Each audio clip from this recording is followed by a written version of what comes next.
f contient une racine carrée et une fraction. On a donc deux conditions d'existence. Pour la racine carrée, il faut que tout ce qui est écrit en dessous de la racine carrée soit plus grand ou égal à 0. Donc, moins 3x plus 1 sur 3x moins 2 est positif. Deuxième condition d'existence, parce qu'il y a un dénominateur, moins 2x moins 2 doit être différent de 0. Et en fait, on peut se passer de cette condition d'existence-là, parce qu'elle va se retrouver dans le tableau de signes. Alors, on doit faire un tableau de signes, parce qu'ici, j'ai une fraction qui doit être positive. Dans le cas d'une fraction, on va faire un tableau de signes, et pour ça, on calcule d'abord les racines.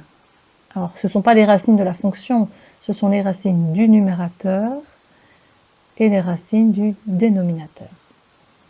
Pour le numérateur, il faut que moins 3x plus 1 soit égal à 0.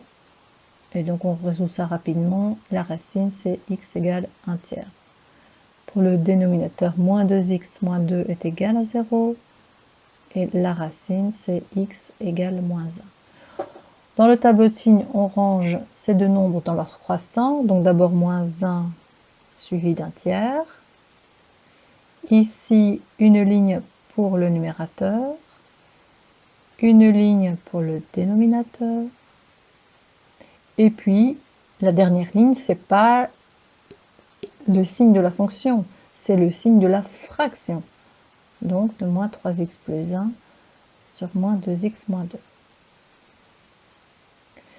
Moins 3x plus 1, c'est une expression du premier degré. Sa racine, c'est 1 tiers. On écrit 0 ici. Et donc, on va écrire le signe de sa pente à droite. La pente vaut moins 3, donc signe moins à droite. Et on met le signe opposé à gauche de la racine. Moins 2x moins 1 comme racine.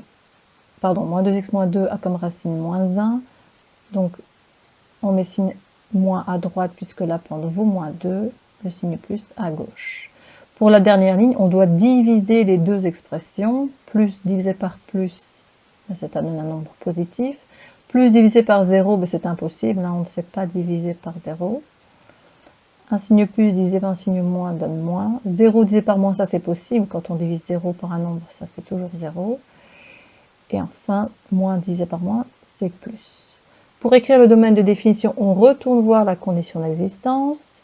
Donc il faut que la fraction soit plus grande ou égale à 0. On va donc regarder dans la dernière ligne du tableau les signes plus, ici et là, et le signe 0. Au passage, vous voyez que la deuxième condition d'existence qui imposait que le dénominateur doit être différent de 0 se retrouve ici dans le tableau de signes. On voit bien que quand x vaut moins 1, eh bien la fonction n'aura pas d'image. Donc finalement, le domaine de définition, c'est tous les réels plus petits que moins 1, mais moins 1 n'est pas compris, et puis tous les nombres plus grands qu'un tiers. Un tiers, un infini.